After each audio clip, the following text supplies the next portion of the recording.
Halo Sumatera Utara, apa kabar Anda? Senang sekali hari ini saya Ziva Zahrianis kembali untuk menyapa Anda dalam program Sumatera Utara hari ini, edisi 31 Maret 2023. Sejumlah informasi terkini seputar Sumatera Utara telah dirangkum tim redaksi kami untuk Anda. Dan berikut kita awali informasi selengkapnya.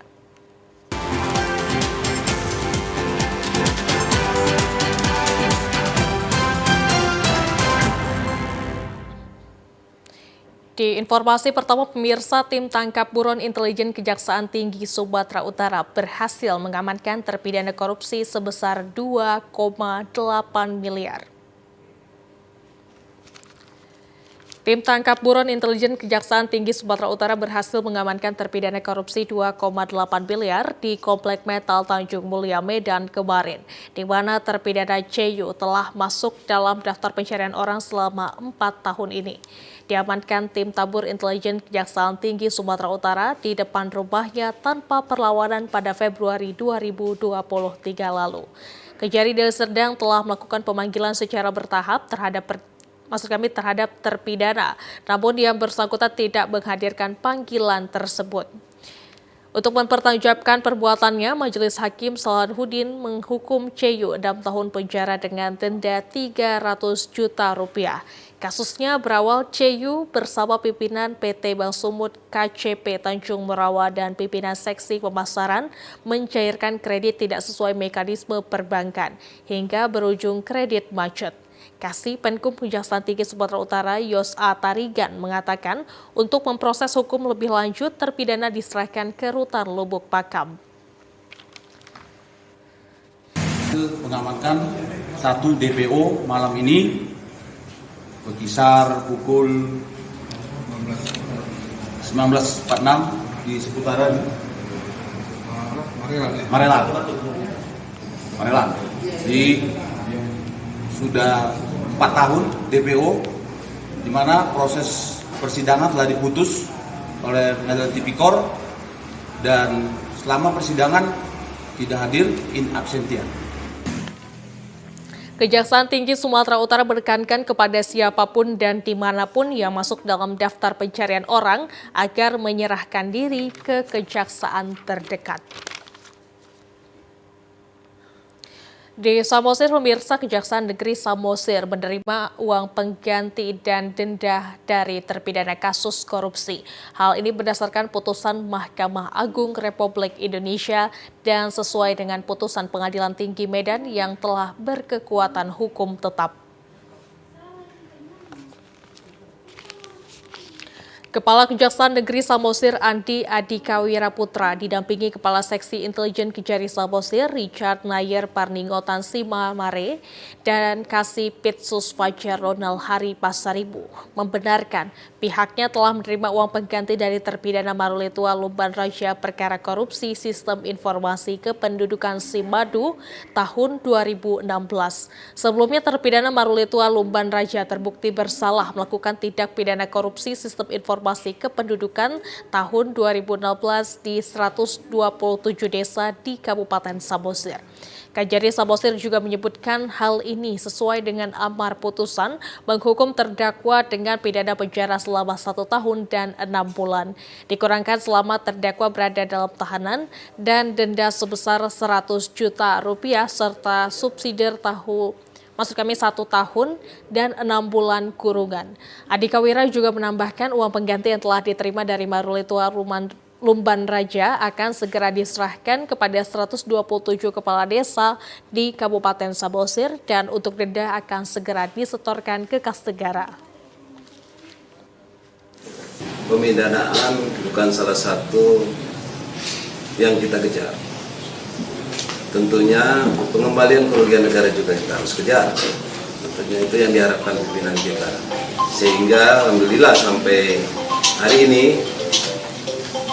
uang yang dinikmati oleh terpidana sudah dikembalikan dan akan kami serahkan sesuai dengan amar putusan tersebut. Dalam hal ini, Kasih Intel Nayer Parninggotan Simamare menambahkan dari 127 desa yang ada di Kabupaten Samosir, ada 1 desa yang tidak terhitung dalam penyerahan uang pengganti dikarenakan pada saat itu ada permasalahan internal di Desa Ayaknauli, Kecamatan Pangururan. Sementara itu, Kepala Inspektorat Kabupaten Samosir Barudut Tua Sitinjak mengatakan mengapresiasi pihak Kejaksaan Negeri Samosir dan berharap ke depan dapat bekerja sama terkait dalam penegakan hukum. Kita mengapresiasi, mengucapkan terima kasih atas pelaksanaan hari ini dalam penegakan hukum. Tentunya kita juga dari Inspektorat atas penanggulangan kabupaten. Tentunya ke depan juga kita berharap kerjasama yang lebih baik. Tentunya banyak hal-hal ke depan yang akan kita kerjakan bersama. Tentunya ya, kita akan selesai dalam penegakan hukum. Sementara itu, pemirsa, pasca mencuatnya ke permukaan kasus penggelapan pajak kendaraan bermotor di UPTD Samsat Pangururan Kabupaten Samosir, warga wajib pajak bermotor yang menjadi korban terus bertambah.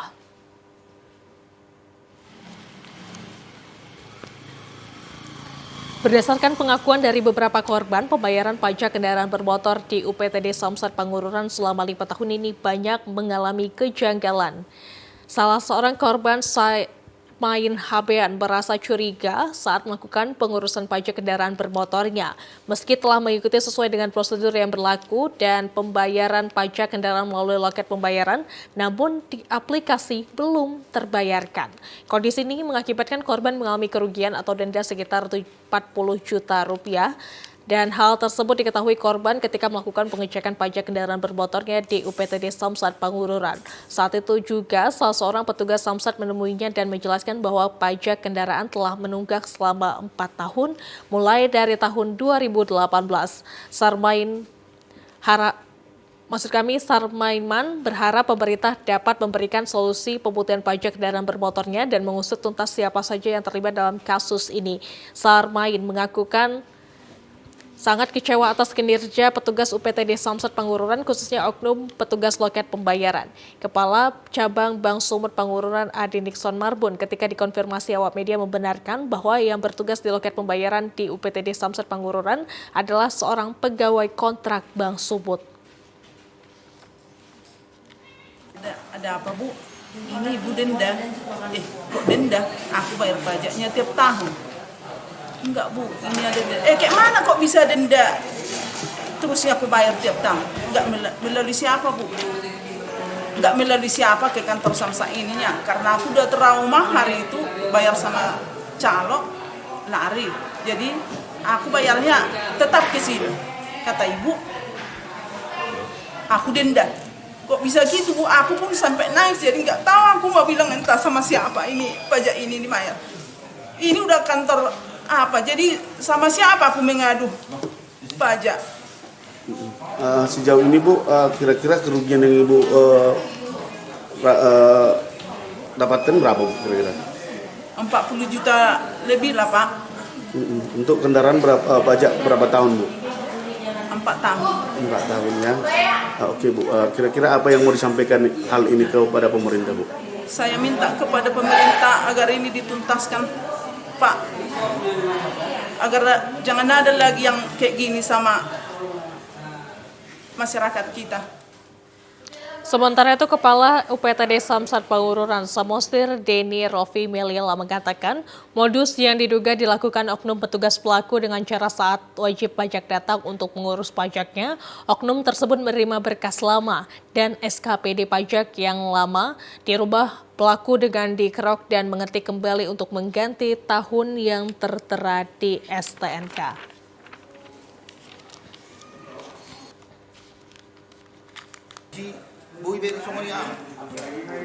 Yang dilakukan modus yang dilakukan oleh oknum di UPT kita, wajib pajak datang memberikan berkas notis pajak yang lama atau SKPD yang lama. Nah, oknum ini menerima berkas lama itu, tapi SKPD yang lama notis pajak kita itu dirubah sama mereka masa berlakunya dengan cara mengerok dan mengetik kembali seolah-olah masa pajak itu telah hidup setahun ke depan. Nah, itulah beberapa modus yang dilakukan oleh oknum yang di Samsat. Kalau yang dirugikan ngurus apa aja nih, Bang? Yang dirugikan pengesahan pajak tahunan, ada beberapa, BBN 2, BBN 1, dan mutasi masuk keluar antar Samsat.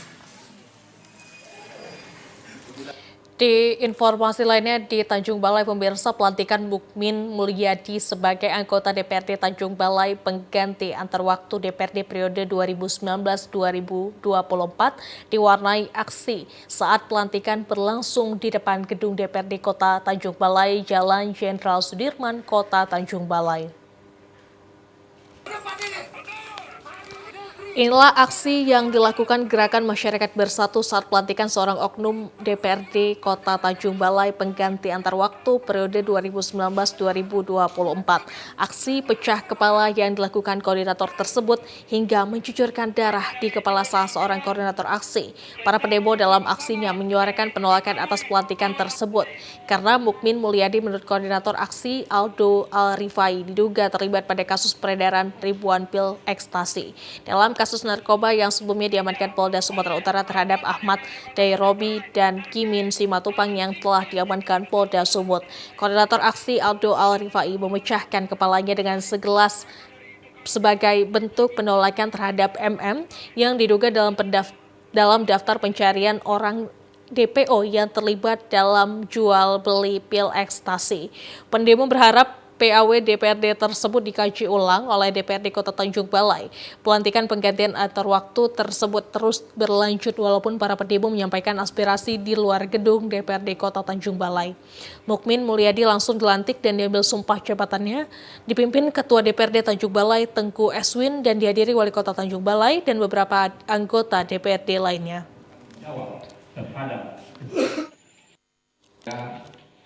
Menurut data yang kita punya sesuai dengan perkara nomor 773 Pitsus 2021 bahwasanya melalui pernyataan Saudara Ahmad Dairobi ada salah seorang DPO yang masih dicari sampai saat ini dan kita menduga DPO itu sudah dilantik menjadi anggota DPRD.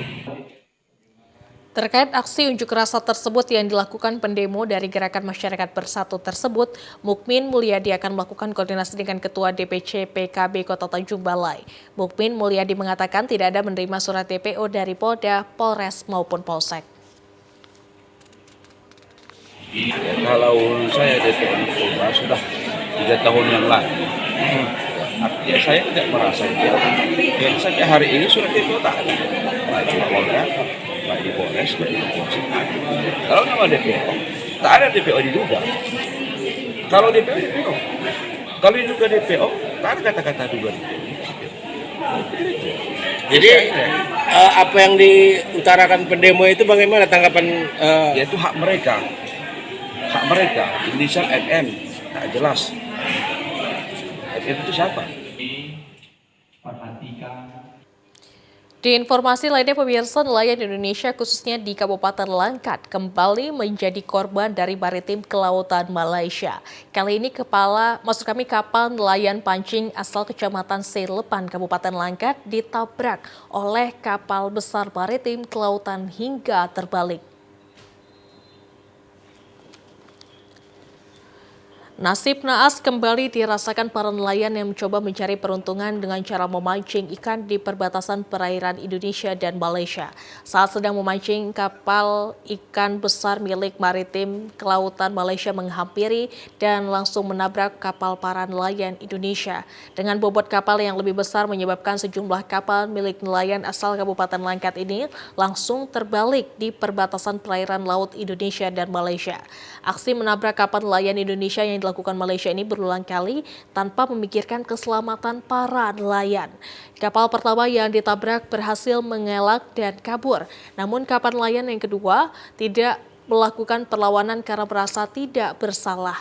Karena tidak melakukan perlawanan, kapal nelayan asal Kabupaten Langkat ini ditabrak 3 kali hingga akhirnya terbalik. Salah seorang nelayan, Supri Helmi, mengatakan setelah kapal terbalik, 5 orang nelayan ini langsung memanggil kapal yang berhasil kabur untuk menumpang dan kembali ke daerah asal di Kecamatan Selepan, Kabupaten Langkat. Kami kan mancing di namanya Tuasan, mancing. Ada 2 pot kami, satu lagi yang dekat, ada jarak 1 mil lebih gitulah mancing. Rupanya di sana ada pot besar, kami nggak kenal, tapi yang tahu kami warna biru lah, besar potnya. Terus dia datangi kawan kami yang di sana tadi, langsung ditabrak, nggak ada usir, nggak ada apa, dia merepet-repet nggak jelas, langgar terus. Tapi kawan kami tadi bisa ngelak, maju dilanggar, kena belakangnya nggak kena. Dia tuh memutar lagi, muka pula mau dilanggarnya, mundur nggak kena. Habis itu dia pun lari, kawan tadi dikejarnya pula kami. Hingga saat ini sudah ada konfirmasi dari pihak Malaysia dan menyatakan maaf melalui pesan WhatsApp atas kejadian penabrakan kapal tersebut. Namun terkait kapal yang terbalik hingga kini belum ada penyelesaian. Kita beralih ke Kabupaten Mandailing Natal. Pemirsa, Satuan Polisi Pamong Praja Kabupaten Mandailing Natal merazia rumah makan yang buka siang hari di bulan Ramadan dan menyisir sejumlah hotel kelas melati yang beroperasi selama bulan suci Ramadan. Menindaklanjuti surat edaran Bupati Mandailing Natal tentang himbauan larangan rumah makan yang buka pada siang hari di bulan Ramadan, untuk rumah makan tidak membuka usahanya pada siang hari, sedangkan untuk pemilik hotel agar tidak menerima pengunjung yang tidak memiliki identitas lengkap. Razia rutin yang bersifat himbauan ini digelar petugas mulai dari rumah makan di Jalan Lintas Timur hingga ke pusat kota Panyabungan. Razia rutin ini untuk menjaga kondusif masyarakat yang sedang menunaikan ibadah puasa selama bulan Ramadan. Selain merazia rumah makan yang buka siang hari, petugas juga menghimbau pemilik hotel kelas melati di Panyabungan dan memeriksa tamu hotel yang masuk pada siang hari. Dari hasil razia tersebut, petugas menemukan 2 pasang yang bukan suami istri di kamar hotel dan 1 wanita ditemukan di lobi hotel. Kedua pasangan yang bukan suami istri ini dan 1 wanita ini dibawa ke markas Satpol PP untuk dilakukan pendataan dan pembinaan. Salah satunya di situ kan adalah ada beberapa poin di dalamnya, itu kan tidak boleh berjualan dan rumah makan dari pagi sampai siang hari tentunya, dan sekaligus kepada hiburan dari pagi sampai sore, dan begitu juga di malam hari tentunya kita melaksanakan penertiban. Terus yang ketiga itu adalah untuk di hotel. Hotel pun kita akan harus melihat dan kita melaksanakan kegiatan paling tidak razia rutin juga.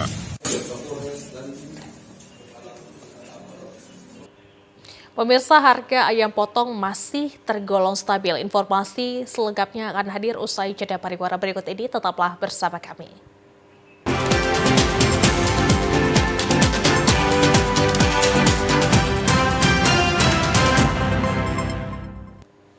Terima kasih Anda masih bersama kami dalam program Sumatera Utara hari ini. Pemirsa, harga ayam potong di Kota Tarutung hingga saat ini belum ada kenaikan.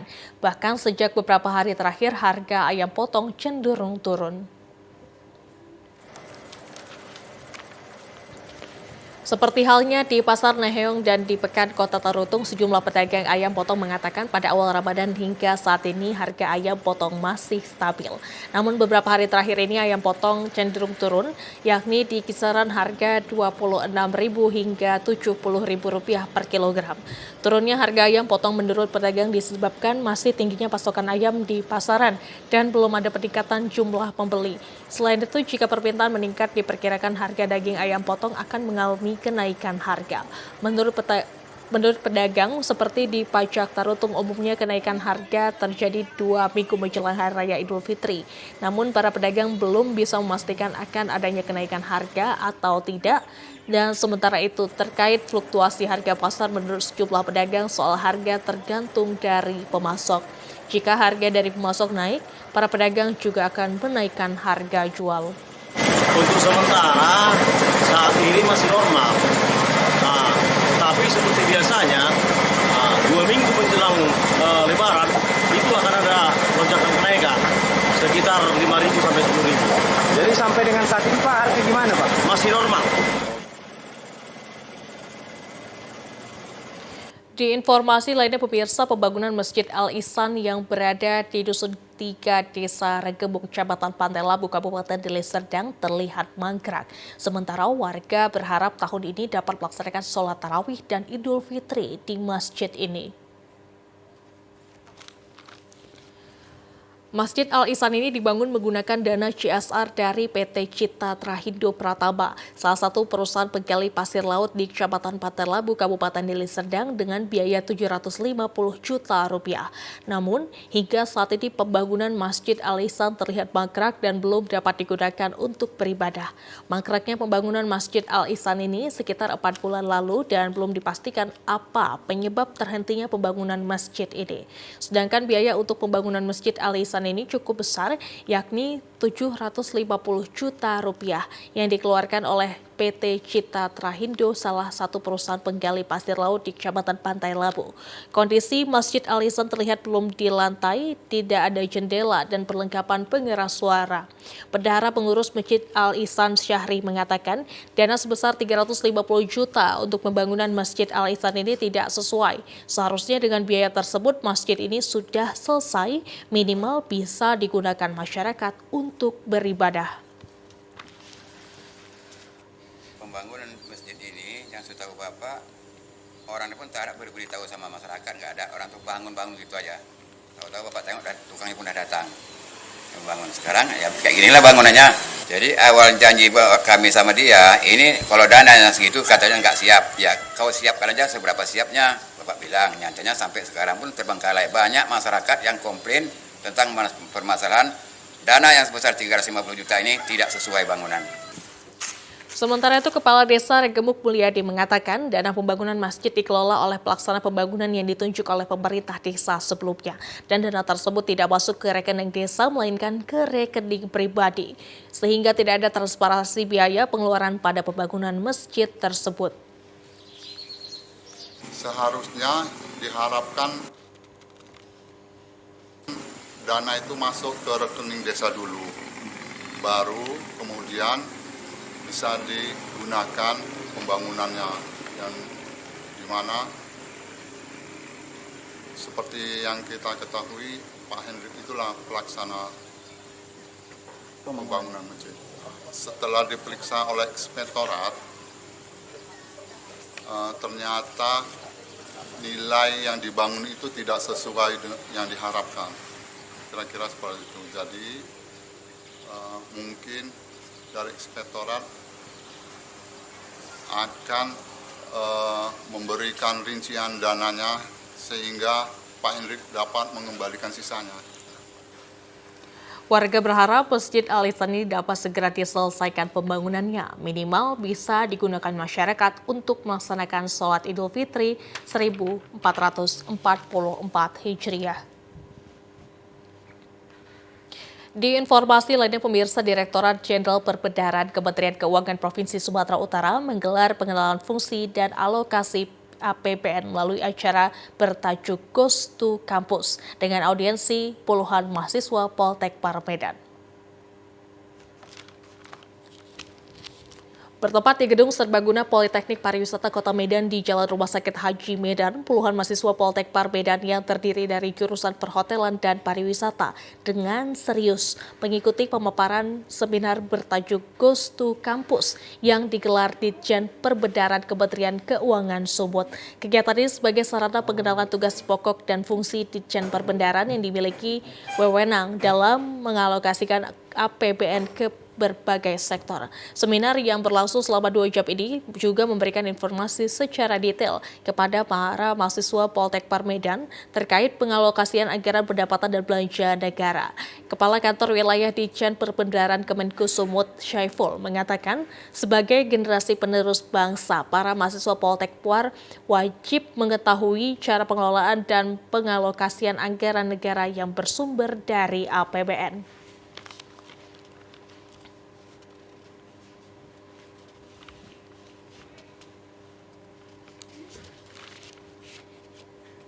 Ada 2 program yang memang selalu kami jalankan setiap tahun.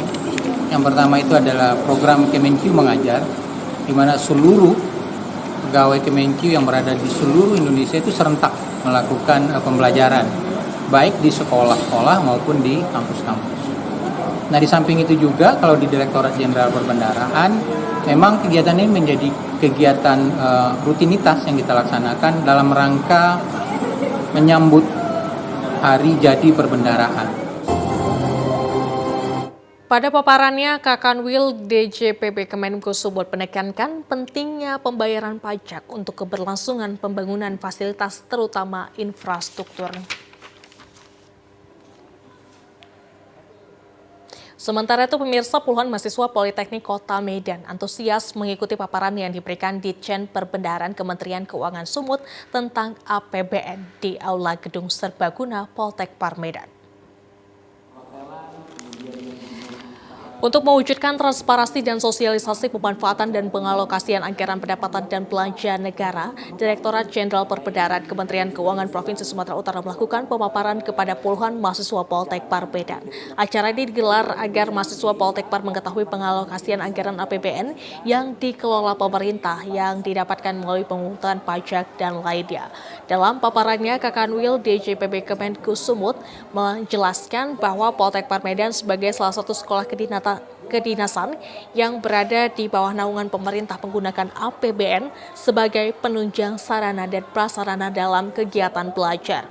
Oleh karena itu, mahasiswa Poltek Par Medan perlu mengetahui anggaran APBN yang dikucurkan.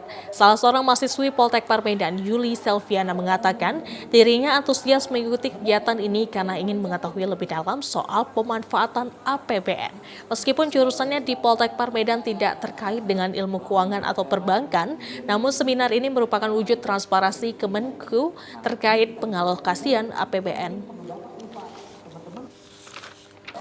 Dari seminar yang sudah dilakukan oleh Kemenku ini, saya sebagai insan pariwisata yang notabene-nya tidak terlalu belajar ke arah APBN, ke arah Kemenku, dengan adanya seminar ini saya menjadi tahu apa itu APBN, apa fungsinya, dan peran-perannya apa saja di dalam Indonesia ini. Hal yang sama juga diungkapkan Ika Natasha Sembiring yang merupakan mahasiswi Poltek Par juga. Ia mengatakan seminar yang berisi penjelasan terkait pendapatan dan pengalokasian APBN juga dapat menambah pengetahuan mahasiswa untuk menganalisis pos anggaran yang selama ini dipungut pemerintah dari rakyat untuk melaksanakan pembangunan. Dengan mengikuti seminar ini mungkin bisa kayak kita tahu bahwasannya kayak anggaran ke kampus itu seberapa gitu, jadi mungkin kita sangat bersyukur juga bisa kuliah di sini, mungkin dengan biaya kuliah yang murah juga kan, dan juga untuk tadi juga kita ada untuk beasiswa, mungkin itu bisa kita ikutin juga bersama dan sangat membantu kita untuk cari keluarga yang kurang mampu juga.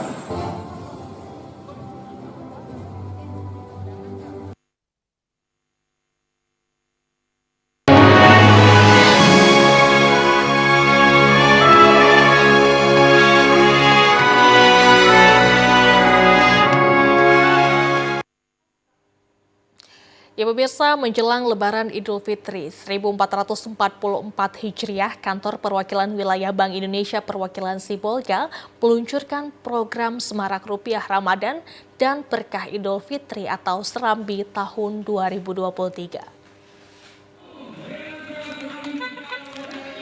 Pada kegiatan ini, Bank Indonesia Perwakilan Sibolga menyebutkan menyediakan uang sebanyak 1,9 triliun untuk melayani penukaran uang pada periode Ramadan hingga jelang Lebaran Idul Fitri tahun 2023. Kepala Kantor Perwakilan BI Sibolga Yuliansyah Adrians mengatakan, Jumlah 1,9 triliun tersebut untuk memenuhi uang kartal di 16 kabupaten kota wilayah kerja BI Sibolga. Ada 83 titik yang disiapkan BI Sibolga, yakni senilai 26 miliar rupiah uang pecahan kecil mulai dari pecahan 100, 200, dan 500 ribu rupiah, serta uang pecahan 20 ribu rupiah. Hal ini merupakan kegiatan rutin tahunan BI untuk memenuhi kebutuhan masyarakat akan uang pecahan kecil menjelang Hari Raya Idul Fitri.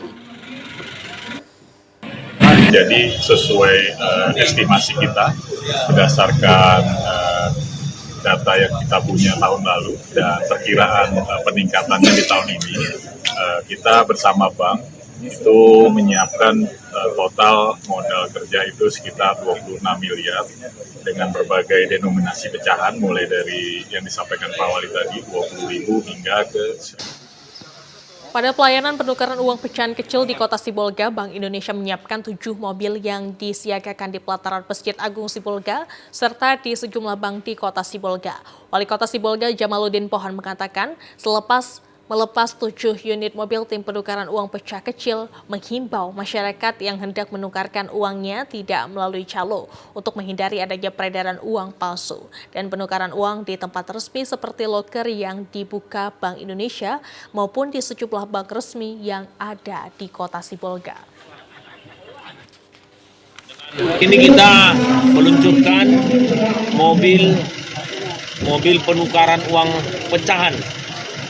Dari mulai dari 20, 10, 5.000, 2.000, dan 1.000. Ada di 7 mobil penukaran nanti. Di samping bank-bank resmi. Kita berharap kepada masyarakat supaya menukar uanglah di tempat-tempat yang telah kita luncurkan. Kita ke Kota Medan, pemirsa. Persatuan Tunanetra Indonesia Pertuni Sumatera Utara melaksanakan tadarus membaca Al-Quran dengan huruf Braille di bulan suci Ramadan. Puluhan tunanetra melaksanakan tadarus Al-Quran menggunakan huruf Braille di kantor Dewan Pengurus Daerah Persatuan Tunanetra Sumatera Utara di Jalan Sampul, Medan kemarin. Kegiatan tadarus Al-Quran dilaksanakan dengan metode bergantian. Setiap tunanetra bergiliran membaca Al-Quran dengan huruf Braille dengan semangat yang tinggi. Penyandang disabilitas ini menargetkan khatam membaca Al-Quran di akhir Ramadan. Petugas Kabiro Agama Islam Pertuni Sumut, Khairil Anwar, mengatakan tadarus membaca Al-Quran di bulan suci Ramadan selain menambah ilmu agama, para tunanetra juga berharap limpahan pahala di bulan suci Ramadan. Tunanetra yang telah menjuarai lomba musabaqah tilawatil Quran turut membantu pendengar bacaan para tunanetra lainnya dengan cara bergantian membacakan ayat-ayat suci Al-Quran layaknya manusia normal.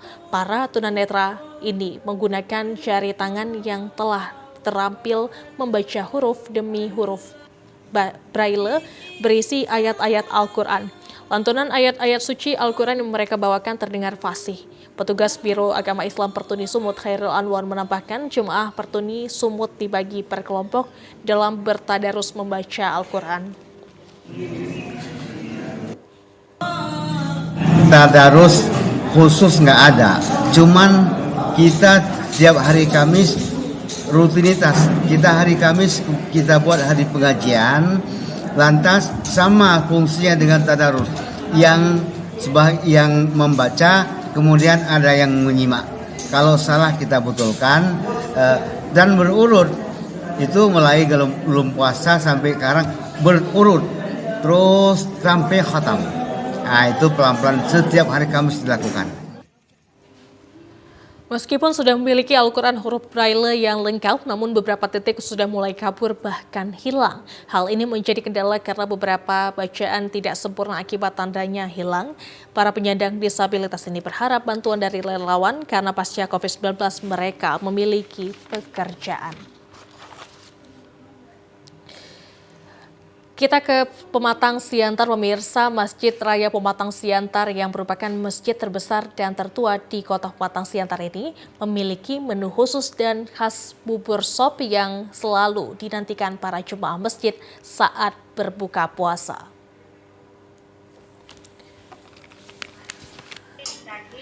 Bubur sop salah satu menu berbuka puasa yang telah menjadi tradisi dari masjid ini yang dibangun sejak puluhan tahun yang lalu. Bubur sop ini merupakan menu berbuka puasa yang telah melegenda dan selalu menjadi menu favorit istimewa para jemaah masjid. Bubur sop ini berbahan dasar beras, daging sapi yang diolah dengan rempah-rempah istimewa yang memiliki rasa yang cukup enak dan khas. Bubur sop ini hanya dapat ditemukan di Masjid Raya Pematang Siantar di saat bulan Ramadan yang sengaja dibuat oleh kaum ibu yang yang tinggal di lokasi masjid dan telah menjadi tradisi dari tahun ke tahun. Pengurus Masjid Raya Pematang Siantar Ahmad Rinil Batubara mengatakan, bubur sop ini merupakan menu yang cocok untuk berbuka puasa. Rasanya yang gurih dan lembut dan aman untuk pencernaan di saat berbuka puasa. Tradisi menggunakan bubur sop ini telah berlangsung sejak 30 tahun lalu. Setiap bulan puasa Ramadan, kaum ibu yang tinggal dekat dengan Masjid Raya ini setiap harinya bergotong royong untuk membuatkan sajian menu berbuka puasa yakni bubur sop yang dibagi kepada para jemaah yang berbuka di Masjid Raya Pematang Siantar ini. Setiap harinya, untuk pembuatan bubur sop ini pengurus Masjid Raya menyiapkan sebanyak 1 karung beras ukuran 30 kg, 10 kg daging sapi, serta bahan rempah lainnya. Bubur sop untuk khas Masjid Raya ini yang dikelola oleh Asosiasi Kaum Ibu memang luar biasa. Dia pakai daging sapi. Itu konsepnya memang kental lah. Para maju dia dan dia pakai ada seperti santan. Informasi terkait dari bubur sop yang ada di Pematang Siantar menutup perjumpaan kita pada siang hari ini. Mewakili seluruh kerabat kerja yang bertugas, saya Ziva Zahriadis mengucapkan terima kasih atas perhatian Anda. Selamat siang dan sampai jumpa.